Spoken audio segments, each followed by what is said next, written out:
Black Waitress answers a call in Chinese.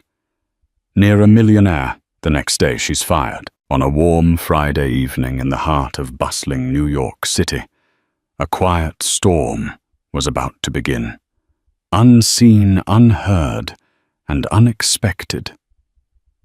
Ebony Johnson, a dedicated waitress with a radiant smile, lived for the hum of conversation and the hiss of steam coming from the restaurant's bustling kitchen.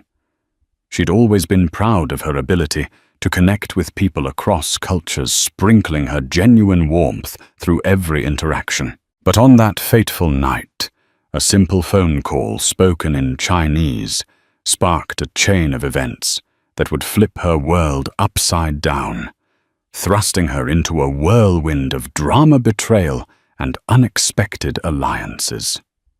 Ebony Johnson woke up each morning in her modest one-bedroom apartment in Brooklyn with a heart full of gratitude and an unshakable determination. At 27, she'd learned that nothing in life was guaranteed. The chipped paint on the walls, the rickety twin bed, these weren't just marks of a tight budget, but badges of survival. She had found a rhythm early sunrise yoga in her living room, a quick breakfast of black coffee and a bagel, then off to the train. Despite the challenges, Ebony believed in making every day count. Her parents had come from different worlds. Her father, John Johnson, was African American and a retired Army vet who taught her the value of discipline and respect. Her mother, Jiang Mei, was a Chinese immigrant who'd arrived in the United States with nothing but a suitcase of clothes, big dreams, and a recipe for a famous homemade chili sauce. The blending of these two heritages gave Ebony unique gifts. Her complexion was deep and radiant like her father's. Her almond-shaped eyes and ability to speak Mandarin came from her mother. From a young age, Ebony learned that bridging cultural gaps was her secret superpower, something she could use anywhere she went.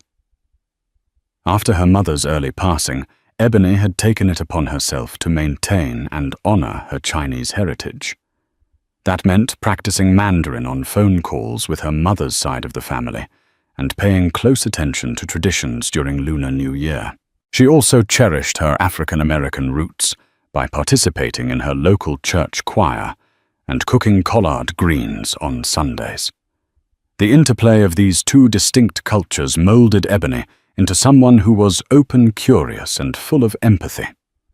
Every day, Ebony hopped off the subway at Fifth Avenue Station and walked 8 blocks to Riverway, a luxury restaurant that sat elegantly between Tiffany's and a high-end French boutique. Riverway was a place where the wealthy frequented people dressed in designer labels and sipped from glasses of fine wine without blinking at the extravagant prices. On any given night, you could walk in and find a celebrity, a tech mogul, or even an international dignitary dining at the corner table. Ebony found it exhilarating, a front-row seat to a world she wasn't part of but could briefly witness. Despite the restaurant's glamorous facade behind the scenes, the staff were under enormous pressure to deliver perfection. The manager, Donovan Green, a man known for his slicked-back hair and hawk-like gaze, ruled the establishment with an iron fist. He had one simple rule: efficiency above all. If a dish came out 10 seconds too late, he'd give you a glare that could slice through glass. If a glass had even the smallest smudge, he'd demand a rewash.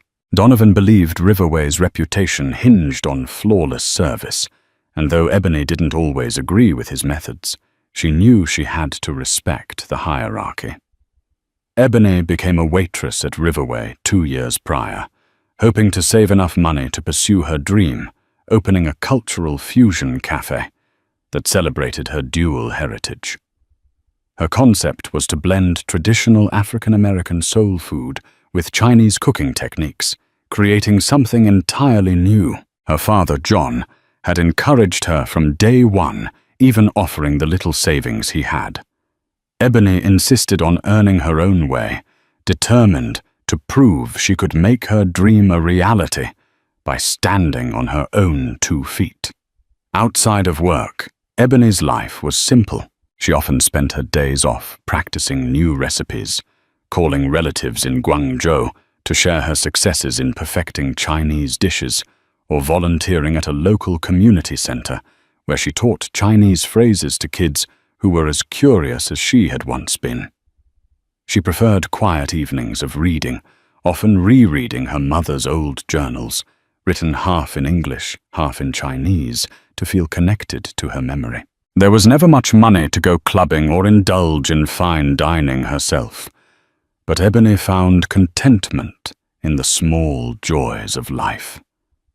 That morning, as Ebony sipped her coffee by the window, she had no inkling that the day ahead would alter her life. She checked her phone and noticed a missed call from her Uncle Bao in Guangzhou. She felt a pang of guilt.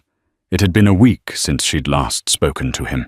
She made a mental note to call back during her lunch break, unaware that this very phone call would unravel a series of events that would challenge everything she believed about fairness, loyalty, and the price of speaking her truth.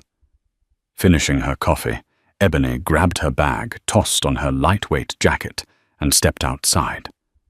The crisp air of spring in New York City brushed against her cheeks, invigorating her. She needed that energy to face the restaurant's fast pace and demanding clientele. She was ready to greet the day with her usual bright smile and unwavering resilience. Little did she know her world was about to shift on its axis in ways she never could have imagined.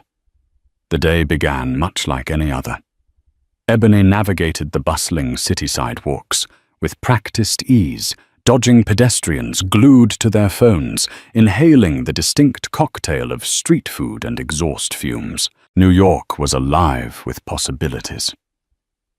She arrived at Riverway 15 minutes early, a habit she'd picked up from her father, who believed punctuality was a sign of respect.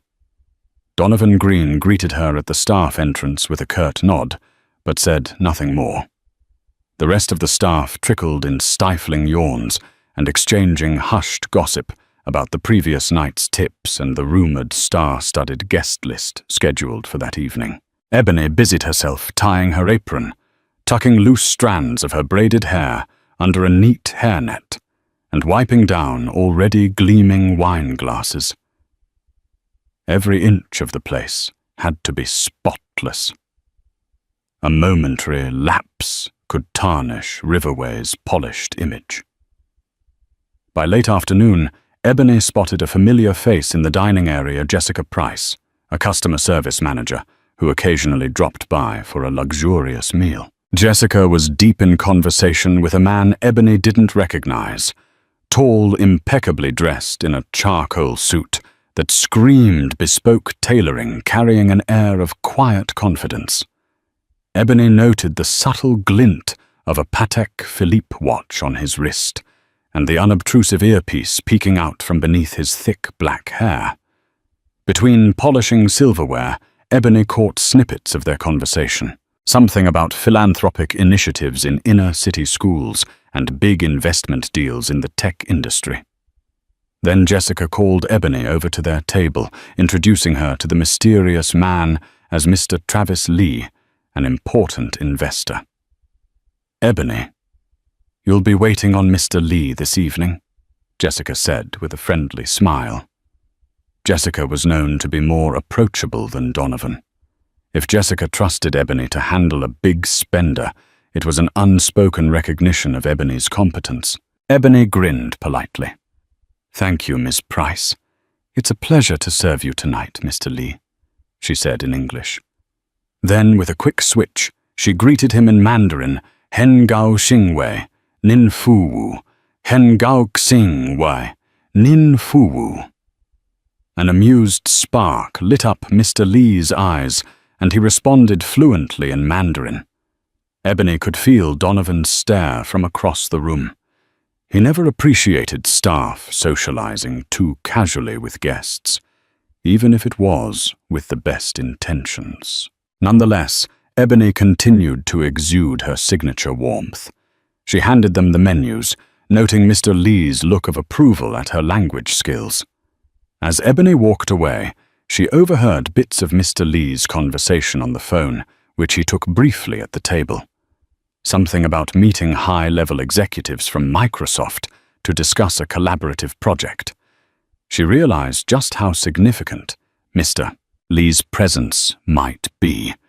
If he was meeting with Microsoft officials, he was likely a major player in the business world. Jessica, an old friend of Ebony's from a past job, winked as if to say, "This is your moment to shine." Throughout the evening, Ebony played the perfect hostess, balancing the nuances of high-end service with the personal touch of a bilingual conversation. Lee asked her about her background, genuinely curious how a young African-American woman came to speak such impeccable Mandarin. She shared her story in brief anecdotes, leaving him visibly impressed. At one point, Ebony even saw a flash of another familiar face, a man who had made headlines for years as a Silicon Valley titan, Bill Gates. Rumor had it that he occasionally visited Riverway when he was in town for conferences. She wasn't sure if Mr. Gates and Mr. Lee were planning to meet, but seeing Bill Gates in a quiet corner, speaking to a group of associates, underscored how truly exclusive this restaurant was. By the time dessert arrived, Ebony felt a wave of satisfaction. She had kept Mr. Lee and Jessica comfortable, fielded Mr. Lee's occasional Mandarin requests with aplomb, and navigated the typical dinner rush without incident. She was sure Donovan might even compliment her performance for once, if he found no faults with her service. But Ebony's night took a surprising turn when her phone, set to vibrate in the pocket of her apron, buzzed incessantly. She stole a glance at the screen. Uncle Bao was calling from Guangzhou, China. She remembered she had promised to return his call. She considered ignoring it, but the vibrating was so persistent that she worried it might distract from Mr. Lee's table or the rest of the guests, making sure the coast was clear. Tables were settled. Donovan was busy overseeing another section. Ebony slipped out to a discreet hallway near the kitchen to take the call. No one typically ventured there during service. She answered quietly in Mandarin Wei. "Hello, Uncle Bao." Her uncle's concerned voice came through the line, speaking rapidly about a family emergency involving her grandmother's health. Ebony's heart hammered. Her grandmother had been unwell before, but this sounded serious. She asked Uncle Bao question after question, her tone low yet urgent. A wave of sorrow and worry flooded her, but she tried to keep her composure. Unknown to Ebony, she was not alone in that hallway. A figure hovered around the corner. In the hush of the corridor, the words Ebony spoke in Mandarin drifted clearly through the air. The figure lingered, an ear tilted in Ebony's direction. Then, just as silently, it slipped away. Oblivious, Ebony ended the call, resolved to request time off to fly to Guangzhou if necessary. She tucked her phone away and hurried back to the dining area, adjusting her apron, and forced a polite smile onto her face. She prayed the night would wrap up smoothly so she could speak with Donovan about taking a few days off. But as she re-entered the restaurant floor, Ebony had no idea that her hurried phone call in Mandarin had just set a hidden drama into motion, one that would cost her far more than she ever imagined. The night was coming to a close. Mr. Lee and Jessica asked for the bill, complimenting Ebony on her attentive service. "You've got a rare gift," Mr. Lee said, switching back to English. "I've traveled the world, and it's refreshing to see someone here in New York speak such fluent Mandarin. Don't lose that, Ebony." His words warmed her heart. She watched as he and Jessica gathered their coats and left the restaurant, leaving behind a generous tip scrawled onto the receipt. The adrenaline of a busy shift began to subside, and Ebony finally had a moment to breathe. Stepping behind the hostess stand, Ebony rang up the last few tables' checks. At the corner of her eye, she spotted Donovan approaching with a stern expression. Her shoulders tensed immediately. This was Donovan's typical post-rush inspection, scanning the floor, checking the bar area, ensuring everything was in pristine condition before the staff wound down. Ebony braced herself for some snide remark about the wine glasses or the speed of service. Instead, Donovan's lips were pursed, and his eyes were fixed on her, like a hawk who had spotted a mouse. "Ebony," he said curtly. "My office now." Her stomach lurched. She racked her brain for possible mistakes. Had she forgotten to charge for an entree?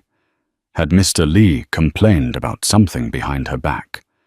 She followed Donovan through the narrow corridor to his cramped office, where the walls were plastered with staff schedules, memos about health inspections, and photos of Donovan shaking hands with various VIPs. He sat down, folded his hands, and stared at her. For a moment, she simply waited, letting the silence stretch thin. Then he asked, "Have you been making personal phone calls during your shift?" Ebony felt her cheeks grow hot. I did step out for a moment." "Yes," she admitted. "It was a family emergency. My uncle called about my grandmother's health. I made sure everything was under control before I took the call." Donovan's mouth tightened into a thin line. "I've got a report that you were speaking Mandarin out in the hallway. You do understand it's against policy to take personal calls while on the clock, unless it's truly an emergency and you get managerial approval first." Ebony's frustration flared. "I'm sorry, Donovan. This is the first time I've ever stepped away in the middle of a shift. It was an emergency, and I did keep it discreet." He leaned forward. "You might think it was discreet, but I have reason to believe your conversation wasn't entirely personal. Someone overheard you talking about business deals. Something to do with Microsoft, I'm told." Her mind spun. "Business deals? I was asking about my grandmother's condition in Guangzhou. I'm not sure who would tell you otherwise." Donovan's gaze hardened. "You might think I'm naive, Ebony, but we get all kinds of corporate espionage in places like this. High-profile guests, hush-hush conversations. It's not entirely out of the realm of possibility that staff could sell insider information." Ebony gaped at him. "Are you accusing me of spying on guests?" Mr. Lee was simply having a conversation about philanthropy and possibly meeting with Microsoft executives.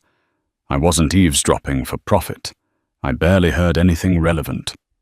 And the phone call with my uncle had nothing to do with that. Donovan clasped his hands together, letting out a deep breath. "Whatever the case, Ebony, consider this a formal warning. We don't want any controversies that could tarnish Riverway's reputation. If you need to make personal calls, you go through the proper channels." "Understood." Ebony fought back tears of anger and humiliation. "Understood," she said, forcing the word out through clenched teeth. She left his office, feeling like she'd been ambushed. Who would report such a thing? And why? Later that night, as she walked out of Riverway, Ebony replayed the conversation in her head. She was certain no one had been around when she talked to Uncle Bao, and Donovan's insistence on linking her phone call to Microsoft or business secrets was bizarre. It felt manufactured, as if someone was trying to pin wrongdoing on her. But who would have a motive to do that? The city lights blurred around her as she rode the subway home. Her mind a storm of questions and doubts. She tried to focus on her grandmother's health instead of Donovan's accusations, but the possibility that someone was deliberately setting her up sent a chill down her spine. By the time she arrived at her apartment, exhaustion weighed on her. She collapsed onto her bed phone in hand, scrolling through texts from Uncle Bao. No matter what Donovan thought, Ebony would do whatever it took to protect her family. if that meant facing more absurd accusations. So be it.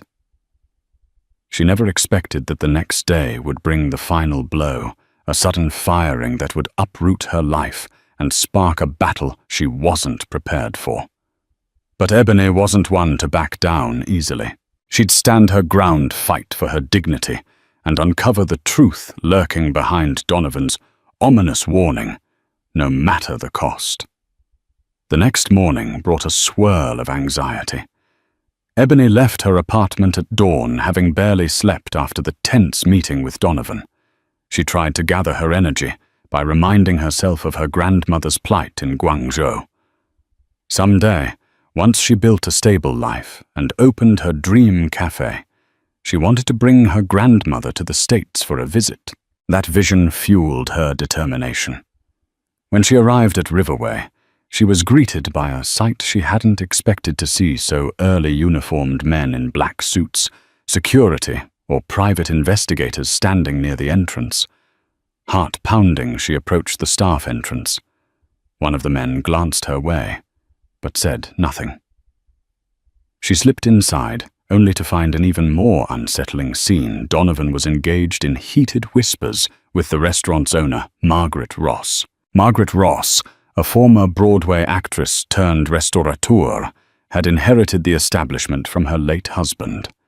She was known for being flamboyant and temperamental, quick to praise success, but equally quick to unleash rage on anyone who crossed her. Ebony rarely saw Margaret in the mornings. Her sporadic visits usually happened at night to entertain guests or discuss new menu ideas with the chef. The staff locker room buzzed with rumors. Angie, a longtime server, pulled Ebony aside. "What the heck is happening? I heard there's something about corporate theft or espionage. This can't be real, right?" Ebony's stomach flipped. "I have no idea. Donovan interrogated me last night about a phone call I took. He acted like I was selling secrets about our guests' business deals. It's insane." Angie's expression morphed into concern. "Ebony, you're one of the most genuine people here. You think someone's just using you as a scapegoat?" She shrugged helplessly. "I don't know, but it feels like it." Shortly before the restaurant opened, Donovan called a staff meeting. The entire team, servers, bartenders, kitchen staff, crowded around the main dining room. Margaret Ross stood at his side, draped in a black designer dress, her jaw set in a severe line. Donovan cleared his throat. "There's been an alleged breach of trust at Riverway," he began. "We have reason to believe that certain staff members may have been involved in gathering confidential information from our high-profile clients." A wave of uneasy murmurs passed through the crowd. Donovan's eyes scanned the faces lingering on Ebony's for a second too long. Ebony felt her cheeks burn. Margaret Ross stepped forward, her voice trembling with controlled anger. "We've hired investigators to determine if any staff member has been compromised or is selling information to outside parties. Riverway's reputation is on the line." She paused, letting her gaze sweep across the group. "If anyone has reason to believe they are being framed, or if they know who might be responsible, come forward immediately. We will find out the truth one way or another." With that, the meeting ended abruptly. The tension was palpable. Ebony could feel suspicious glances being thrown her way. Fear and anger warred inside her chest. She tried to focus on her upcoming shift, but her hands shook as she checked table assignments. She had a sinking feeling that she was at the epicenter of a mounting crisis. Dinner service that evening was strained. Every step Ebony took seemed to invite speculation, and she couldn't shake the sensation that eyes were following her every move. Still, she kept her professionalism intact. She greeted guests with the same warm smile, recommended dishes confidently, and handled all her duties. Midway through the evening, Donovan assigned Ebony a VIP table. When she arrived, she froze. Mr. Lee was back, but this time he was accompanied by a small entourage, one of whom Ebony recognized as a high-ranking executive from Microsoft she'd seen in press photos.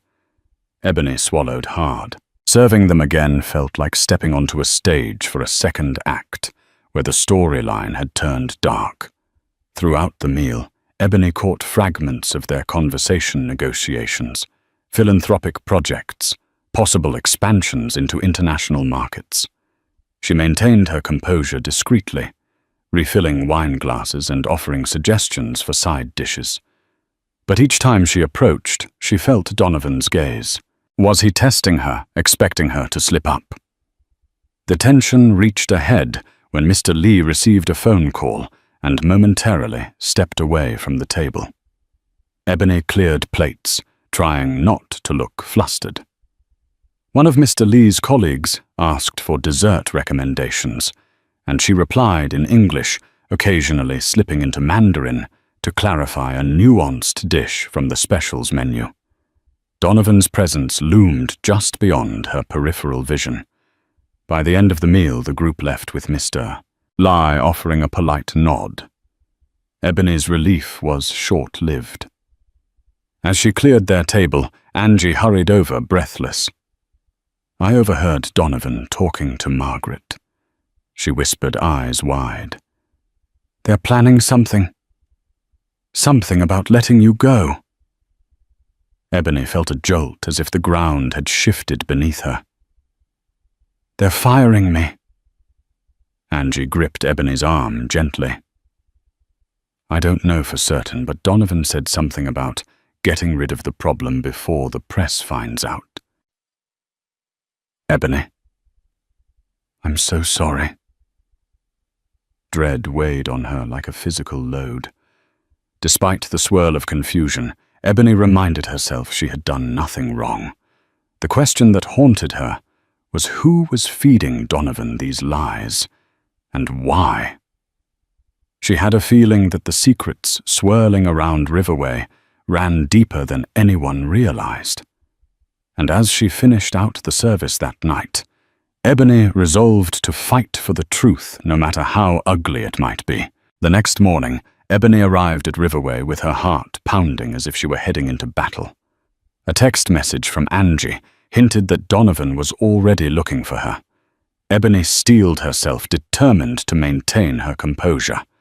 If she was to be fired, she would at least demand to know on what grounds. As soon as she walked through the doors, Donovan intercepted her near the staff lockers. His tone was icy. Ebony. My office? Now. Without a word, she followed him. Her chin lifted defiantly. She refused to show fear. Inside the small office, Margaret Ross was seated in Donovan's chair, her manicured fingers tapping on the desk. A man Ebony had never seen before, presumably one of the investigators, stood in the corner with an unreadable expression. Margaret wasted no time. We have gathered evidence suggesting that confidential information regarding Mr. Lee's potential deals was overheard and relayed outside this restaurant. Coincidentally, Ebony, you have been observed speaking Mandarin in private calls multiple times and directly conversing with Mr. Lee in Mandarin while serving him. Care to explain yourself? Ebony's brow furrowed. I was simply doing my job, providing excellent service. Mr. Lee happened to speak Mandarin, and I'm bilingual. That's not a crime. As for my private calls, I made one call regarding a family emergency. If there's any evidence otherwise, it's fabricated. Margaret's lips thinned. Donovan tells me you were seen huddled in the hallway, discussing details that match Mr. Lee's upcoming deal with Microsoft. Ebony clenched her fists at her sides. That's completely untrue. The phone call was about my grandmother's failing health. You can contact my uncle in Guangzhou if you need verification. This is a misunderstanding. Someone is twisting facts. Donovan interjected. We have statements from another staff member who claims to have overheard you mention Microsoft and billions of dollars. Also, you waited on Mr. Li twice, and each time you engaged him in private conversation in Mandarin. Ebony's mind raced. Who would lie about her like this? And to what end? Before she could respond, Margaret Ross announced her verdict. Given the severity of these allegations and the need to protect our client's interests, we're terminating your employment, effective immediately. We can't have a shadow of doubt tainting Riverway's reputation. The words hit Ebony like a blow to the chest. You're firing me based on hearsay. Without any proof, she asked, her voice trembling between anger and heartbreak.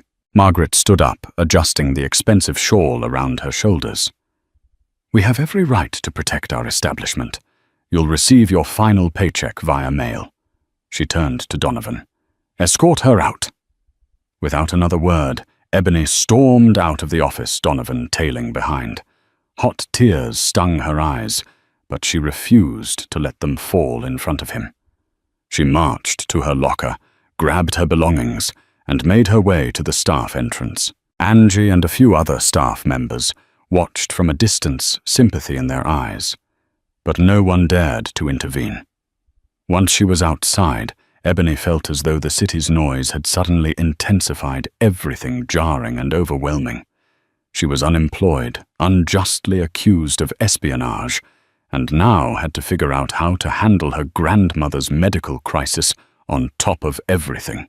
She sank onto a nearby bench, her mind whirling with disbelief. After a few moments of silent turmoil, she decided she wouldn't let this go. She composed herself, scrolled through her phone, and called a local legal clinic for an appointment. If Riverway wanted to tarnish her name with unsubstantiated allegations, she would fight back. But as she made that call, Ebony had no idea just how deep the conspiracy might run, or that she was about to become the unwitting centerpiece in a web of secrets far more dangerous than she could have ever imagined. A cold drizzle fell over the city, the morning after Ebony's dismissal mirroring her mood. She sat in her living room, surrounded by printouts of job listings she'd hastily found online. But her thoughts kept returning to Riverway, to the injustice of it all. Anger simmered in her chest, fueling her determination.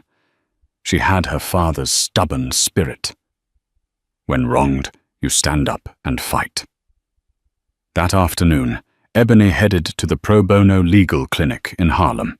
The receptionist guided her to a small office with peeling paint, where she met Paul Hendricks, a young attorney with tired eyes and a gentle voice. She explained her situation in detail, how she'd taken one urgent phone call in Mandarin, how Mr. Li's presence and the mention of Microsoft had apparently become twisted into accusations of industrial espionage. Paul listened attentively, taking notes. Have they provided any concrete evidence against you? He asked, leaning forward. No. Ebony replied, frustration cracking her voice. They said they have statements from some anonymous staff member who claimed I was talking about deals worth billions. It's absurd. I was talking about my grandmother's health. Paul nodded slowly. Restaurants often have broad policies about phone use, but the fact that you were singled out on allegations of corporate spying is outlandish. He pursed his lips. I'll need to see your employment contract, any company policies you signed, and whatever documentation you can provide. But an at-will employer can fire you for almost any reason, unless we can prove it was discrimination or a wrongful accusation tied to racial or ethnic bias. Ebony's heart pounded. Could there be a racial aspect here? She was the only black waitress who also happened to speak Chinese. Perhaps it was easy for them to paint her as a traitor and outlier. She swallowed. What do I do in the meantime? I can't be unemployed while I wait to fight this. Paul sighed. Start applying for other jobs, but let's keep the possibility of a defamation suit on the table. If they're telling other potential employers that you're involved in espionage that's damaging your reputation and livelihood. We need evidence, though. If you can find out who made these allegations and show they're false, we have a case. Ebony left the clinic feeling a mix of anger and purpose. She texted Angie, letting her know what the lawyer said. Angie responded, "Donovan told staff you were fired for violating trust. I hate this. Wish I could do more." Ebony replied, "Any chance you know who reported me? I need to clear my name." Angie texted back, "I'll see what I can do." Over the next few days, Ebony balanced job hunting with her quest for the truth. She reached out to old colleagues who knew her character, hoping for references. She checked in with Uncle Bao and her father for emotional support, trying to figure out if she could afford a flight to Guangzhou. Her grandmother's condition was stable for now, but precarious. Then one evening her phone buzzed. It was Angie. She sounded breathless. "I might have found something out." I overheard one of the investigators talking to Donovan about a staff member who claimed you had a suspicious phone call. That staff member is Mary Winters. Ebony's brow furrowed. Mary Winters. The new hostess. Yeah, Angie confirmed. She's been here only a few months. She told them she heard you mention Microsoft's upcoming partnership, that it would make billions. She says she's absolutely certain it was your voice, speaking Chinese and then switching to English. Ebony's jaw dropped. She barely knew Mary, a reserved woman with striking red hair, who rarely spoke more than a few words to Ebony. Why would Mary lie unless she was paid to do so, or threatened? Angie continued, "I tried to talk to Mary directly, but she clammed up. She's been meeting with Donovan a lot. Something's off." Ebony exhaled, her thoughts racing. "Thank you for telling me, Angie. I have a hunch Mary's being used. Or maybe she's in on it. Either way, this is a lead." After the call ended, Ebony paced around her apartment. Mary Winters was the key to unraveling the phony accusations. Maybe Mary had overheard Ebony's phone call in Mandarin and confused words about her grandmother's health for talk of business deals. But Ebony was convinced it wasn't just a mistake. It was too convenient for Donovan and Margaret Ross, who needed a scapegoat, to cover up something bigger. What if Mr. Lee's deals were more controversial than Ebony realized, and the restaurant's management needed to shift blame somewhere else? Ebony's mind spun with theories. She decided to track down Mary to confront her and see if she'd admit the truth. It was a risky move, but Ebony's life had already been upended. She had nothing more to lose, except perhaps her shot at vindication. The next day, Ebony mustered her courage and set out to find Mary, determined to rip the mask off whatever plot was brewing behind Riverway's pristine facade. Determined to clear her name, Ebony reached out to the few allies she had. That night, she invited Angie and her longtime friend, Jessica Price, over to her tiny apartment for a late dinner. Jessica, who had originally introduced Ebony to Mr. Lee, was outraged by the accusations. She worked for a separate company and had no direct stake in Riverway's politics, which allowed her the freedom to speak her mind. Ebony cooked a meal that fused Chinese spices with a soulful stew, a gesture of thanks to the friends who stood by her. Over steaming bowls, Ebony laid out the entire ordeal, from Donovan's interrogation to Margaret Ross's ultimatum and the new revelation about Mary Winters. "This is insane," Jessica said, setting down her spoon in disbelief. Mary Winters barely spoke to anyone. She always seemed shy, borderline skittish. I can't imagine her spontaneously concocting a story like this. Someone must be pulling her strings. Angie nodded in agreement, swirling her glass of water nervously. Exactly. I overheard Donovan mention some hush-hush arrangement with Mary. He said something like, "You'll get what you deserve if you keep your mouth shut." I didn't catch the rest. Jessica arched a brow. Sounds like hush money. Ebony felt a surge of anger. If that's true, they've orchestrated this entire situation to protect themselves. But from what Angie hesitated, chewing her lip. I've heard rumors. Mr. Lee's visit to Riverway wasn't just about a straightforward deal. Some staff whispered that the restaurant might be part of side negotiations, like providing a private venue for hush-hush meetings, maybe with other investors. Margaret Ross has a reputation for facilitating discreet connections. If something leaks out, it could jeopardize her entire operation. Jessica's eyes widened. So they pinned it on you to divert suspicion from the real issue, Riverway's own shady dealings. It sounds plausible, Ebony agreed, heart-pounding. But how do we prove that Mary Winters is our only lead? If we can confront her, maybe record her confession, we can expose Donovan and Margaret. After dinner, Ebony walked Angie and Jessica to the door. The three of them forming a loose plan, they would approach Mary away from Riverway, somewhere neutral. Angie offered to arrange a casual meeting under the guise of wanting to talk about a shift trade. Ebony would be waiting ready to confront Mary with direct questions. The next day, Ebony found a sense of renewed focus. She typed up a timeline of events for Paul Hendricks, her lawyer, and forwarded every piece of information Angie had provided. Paul called back, encouraging Ebony to be cautious. "Be sure you have a witness or a way to document what Mary says," he advised. "We can't risk more false accusations without solid proof." That afternoon, Angie texted Ebony that she'd set up a meeting with Mary at a small cafe near Columbus Circle. Ebony got there early, wearing a baseball cap and sunglasses, a disguise she hoped was enough to avoid alerting Mary.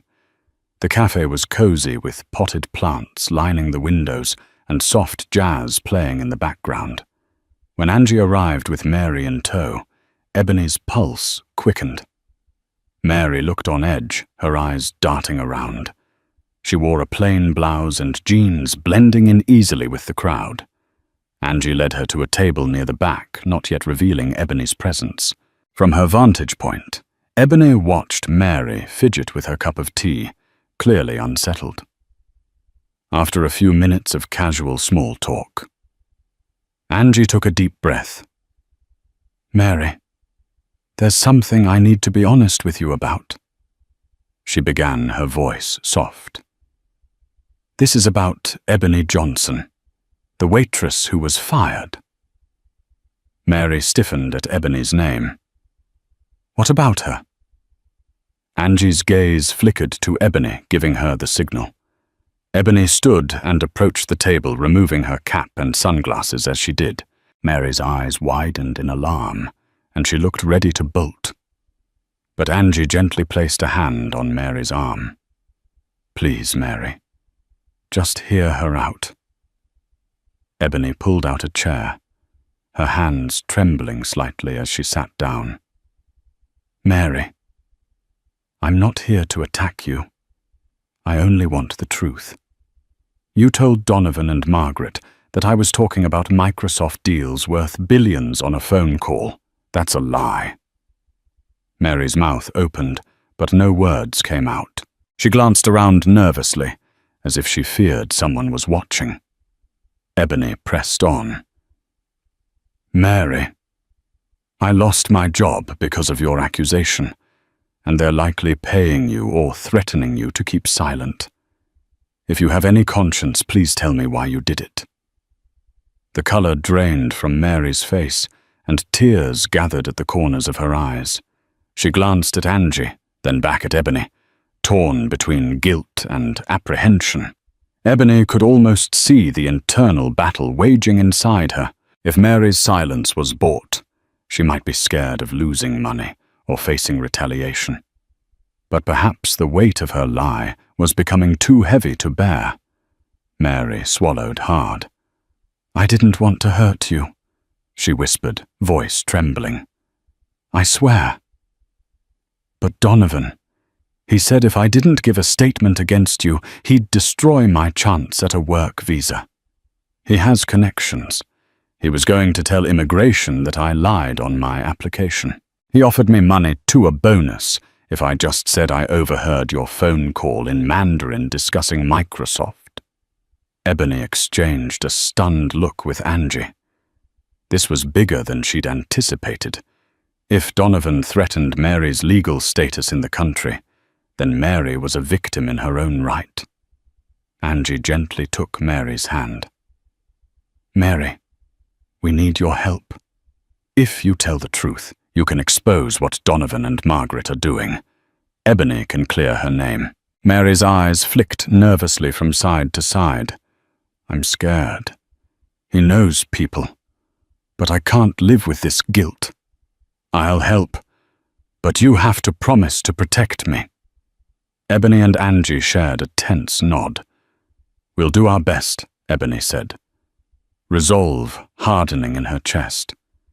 She remembered her lawyer's advice about gathering evidence. She checked her phone. A recording app was running, capturing every word Mary had just confessed. In that instant, Ebony understood that the fight for her dignity was about more than just her job. It was about standing up to an abusive system that preyed on vulnerable people like Mary. The path ahead was still fraught with danger, but now Ebony had a shred of hope and an ally who could tip the scales in her favor. The following days unfolded like a clandestine operation. Ebony arranged a meeting with Paul Hendricks to play him the recording of Mary's confession. In the cramped office, the lawyer listened intently as Mary's trembling voice filled the room, explaining how Donovan coerced her, threatening her immigration status if she refused to falsely implicate Ebony in spying. When the recording ended, Paul leaned back in his chair, exhaling a slow breath. "This is good. Very good. It proves foul play. But the question remains, what was Donovan covering up at Riverway that made him so desperate? To frame you?"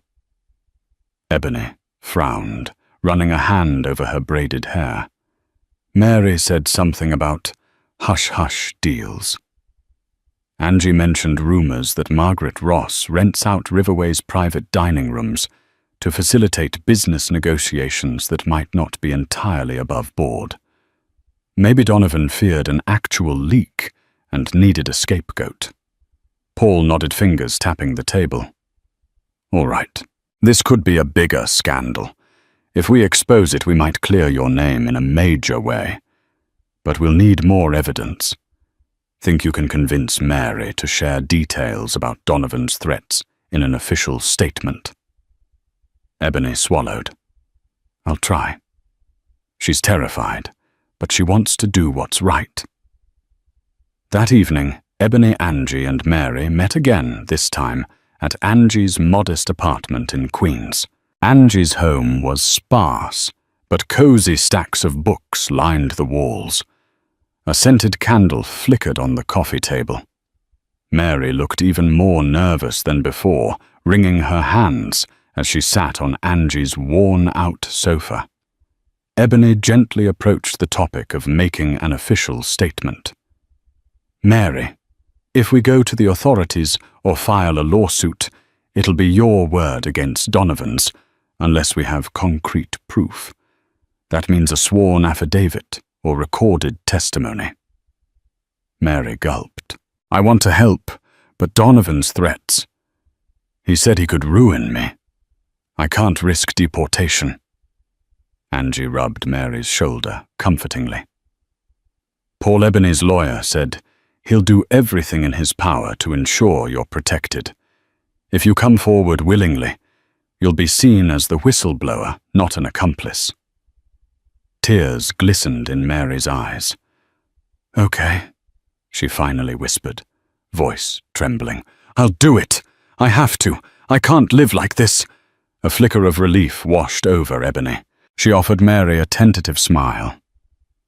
"Thank you. You're saving my life." Within the next week, Mary met with Paul Hendricks under controlled circumstances, recording her affidavit in the presence of a notary. She recounted Donovan's threats, the fabricated story about overhearing Ebony's phone call, and how Margaret Ross seemed fully aware of Donovan's tactics. Armed with this new testimony, Paul filed an official complaint against Riverway for wrongful termination and defamation. News traveled quickly. Gossip circulated among former Riverway staff, some of whom reached out to Ebony with stories of intimidation or hush money. One ex-bartender claimed Donovan had bribed him to keep silent about a brawl involving a celebrity client. Another server revealed that Margaret Ross had instructed her to lie to police about underage drinking during a private party. Each new revelation added weight to Ebony's case, painting a picture of a corrupt establishment that valued profit and reputation over integrity. But with each step forward came heightened risk. One night, Ebony received a chilling phone call from an unknown number. A male voice hissed, "Drop your case, or you'll regret it." Fear spiked through her, but Ebony refused to be cowed. She documented the threat, adding it to the file Paul was compiling. As the days passed, Ebony's resolve only grew. She juggled job applications, interviews, and conversations with her father about possibly visiting Guangzhou. Uncle Bao reported that her grandmother's condition had improved slightly enough to stabilize her for now. Ebony clung to that silver lining as she braced for the storm that her legal action would unleash. Then one afternoon, Angie texted Ebony in a flurry of excitement. "You won't believe it. A reporter from the New York Tribune is asking about you. She's investigating Riverway. She wants your story." Ebony's heart leaped. Publicity could either be her savior or her downfall. But if it helped expose the truth, she was willing to take the risk. With her father's unwavering support and Mary's crucial testimony, Ebony stepped onto a path few had the courage to tread, challenging powerful figures who believed themselves untouchable. With each new revelation, the puzzle pieces fell into place, illuminating a deeper conspiracy within Riverway's walls. Ebony looked out her apartment window at the glittering Manhattan skyline. She had spent years serving the city's elite, never imagining she'd one day stand up to them in such a public high-stakes battle. But her mother's Chinese resilience and her father's indomitable spirit coursed through her veins. She would see this fight through to the end, determined to reclaim her dignity and protect those who couldn't defend themselves. On a brisk Monday morning, Ebony and Paul Hendricks walked side by side into the towering courthouse in Lower Manhattan. Despite her nerves, Ebony felt a firm resolve. Today was the preliminary hearing for the wrongful termination suit. Mary Winters would also be testifying about Donovan's coercion. Outside, a few reporters hovered, including Grace Lynn from the New York Tribune, who had first reached out to Ebony. Cameras flashed as Ebony passed a cascade of questions pelting her. "Ms. Johnson, is it true Riverway framed you? How do you respond to allegations of corporate espionage?" Paul guided Ebony through the throng, politely declining comment until the hearing concluded. In the courtroom, Donovan Green appeared calm and collected, wearing an immaculate suit and sporting his usual slicked-back hair. Margaret Ross was absent, sending instead a corporate attorney, flanked by a legal team. Ebony noticed Mary Winters huddling in a corner, face pale but determined. The judge took his seat, and the proceedings began. Paul presented Ebony's case, highlighting her impeccable record at Riverway and the abrupt firing without substantial evidence. He then introduced Mary Winters's sworn statement, playing a portion of the audio recording for the court. Mary trembled as she recounted Donovan's threats, including his offer of money and intimidation regarding her immigration status. Donovan's attorney pounced on Mary, accusing her of lying. The cross-examination was brutal, forcing Mary to relive the fear she'd felt. But Mary clung to the truth, her voice quivering but unwavering. When asked if she had any motive to fabricate her story, she shook her head. Donovan approached me. I didn't want to do it, but I was afraid. Her eyes flicked to Donovan, who stared her down with a mixture of contempt and anger. The turning point came when Paul revealed multiple affidavits from former employees. Each recounted incidents of coercion or hush money at Riverway. Some described how Donovan forced them to keep quiet about questionable dealings with wealthy patrons. Others claimed Margaret Ross knowingly condoned these tactics to preserve Riverway's elite reputation. By midday, the courtroom atmosphere was electric. Donovan's attorneys scrambled to minimize the impact, insisting these employees were merely disgruntled and seeking revenge. But the mounting evidence was hard to dismiss. Paul concluded with a bold statement. My client, Ebony Johnson, was targeted because she was an easy scapegoat, an African-American waitress who spoke Mandarin, making her the perfect cover story for alleged corporate espionage. In reality, Mr. Green and Ms. Ross orchestrated a conspiracy to silence any leaks about Riverway's unethical practices. During a recess, Donovan approached Ebony in the hallway. He sneered, his voice low. You think you've won something here? You're just a waitress with delusions of grandeur. I'll make sure no fine establishment in this city ever hires you again. Ebony's anger flared, but she kept her composure. I'd rather maintain my dignity than bow to fear.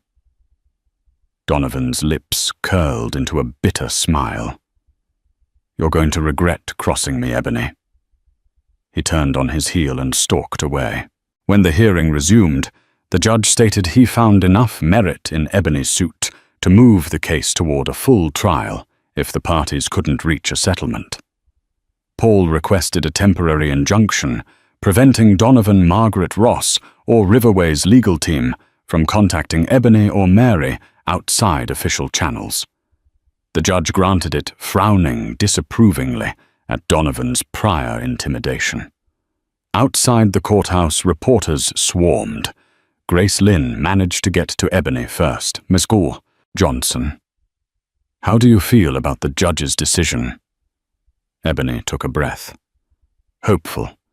It's not easy standing up to powerful people, but the truth matters. And people deserve to know what really happened at Riverway. That evening, a local news station aired a segment about Ebony's case featuring snippets of Mary Winters's testimony. Social media lit up with debates. Some labeled Ebony a hero for exposing corruption. Others questioned why a lowly waitress would be believed over an established business like Riverway.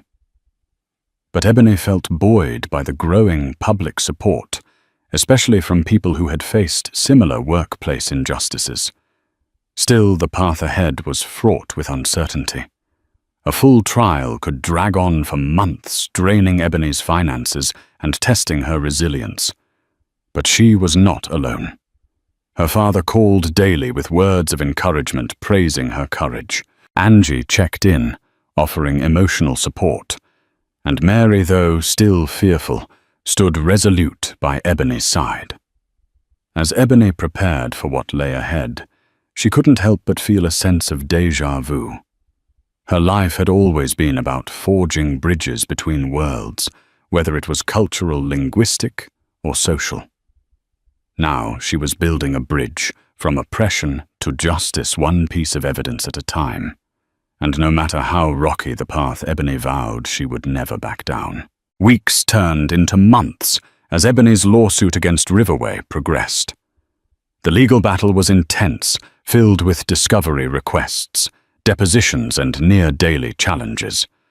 Donovan Green and Margaret Ross tried to paint Ebony as an opportunist, claiming she orchestrated the scandal to gain attention. However, each new hearing brought fresh revelations of misconduct at Riverway, mishandled funds, backdoor dealings, and hush money payouts. Meanwhile, Ebony juggled her personal life with the demands of the case. She picked up temporary work as a freelance caterer, using her bilingual skills to serve at private events. Though not glamorous, it kept her afloat. She often came home exhausted, only to spend late nights sifting through court documents with Paul. In quiet moments, she found solace in cooking her mother's recipes, blending Chinese spices into classic American comfort food, a reminder of who she was and why she fought. Public sentiment began to shift in Ebony's favor.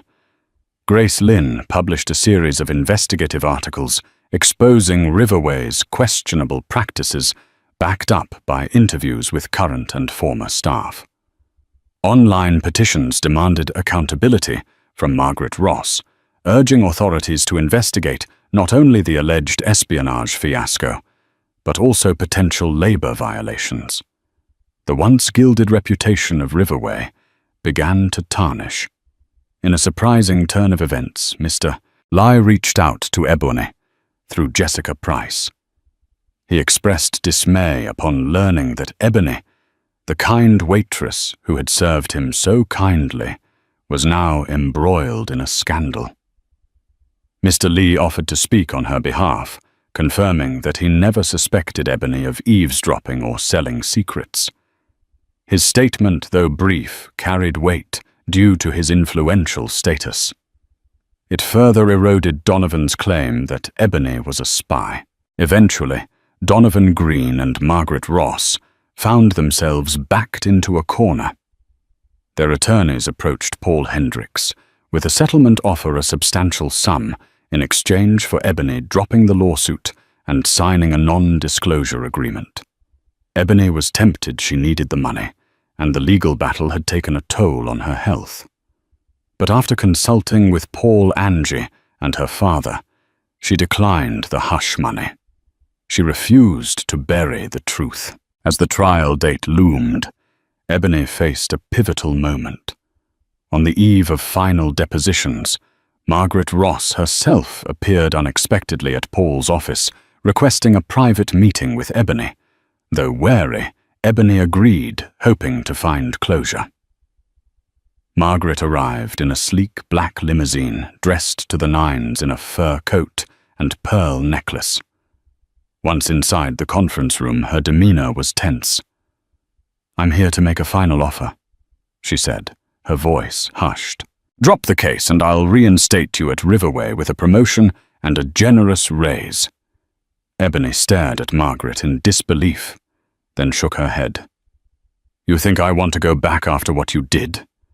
After you tried to ruin my reputation and threatened people like Mary?" Margaret's face hardened. "We both know the public loves a redemption story. We can spin it however we want. You'll have a stable job, and your name will be cleared. Think about it. This trial could take years." "I already have thought about it," Ebony said quietly. "I won't be bought. I'm fighting for more than my name. I'm fighting for every employee you threatened or coerced, and for Mary Winters, whose immigration status you used as a bargaining chip. No amount of money or promotion can change that." Margaret Rose's eyes cold. "You'll regret this decision, Ebony. Trials are messy. I'll bury you in legal fees. Riverway will survive, your finances might not." Ebony took a steadying breath. "I'll take my chances." Margaret stormed out, and Ebony felt a mixture of relief and dread. She had just turned down the safety net of a settlement, but she remembered the righteous fire in Mary's eyes, the gratitude in Uncle Bao's voice whenever they spoke, and her own mother's unwavering spirit. This was a fight she couldn't walk away from. In a matter of weeks, as Grace Lynn's articles continued to expose scandal after scandal, Riverway's patronage declined sharply. Celebrities and corporate elites cancelled reservations, not wanting their names entangled in controversy. Public pressure mounted, forcing Margaret Ross and Donovan Green to settle the case before it went to trial in open court. They issued an official apology, compensated Ebony with a financial sum that was nearly triple their initial hush money offer, and withdrew all allegations of wrongdoing against her. The day Ebony received her settlement check, she stared at it with trembling hands. The amount would be enough to pay off her debts, support her grandmother's medical bills, and even provide seed money for her dream cafe.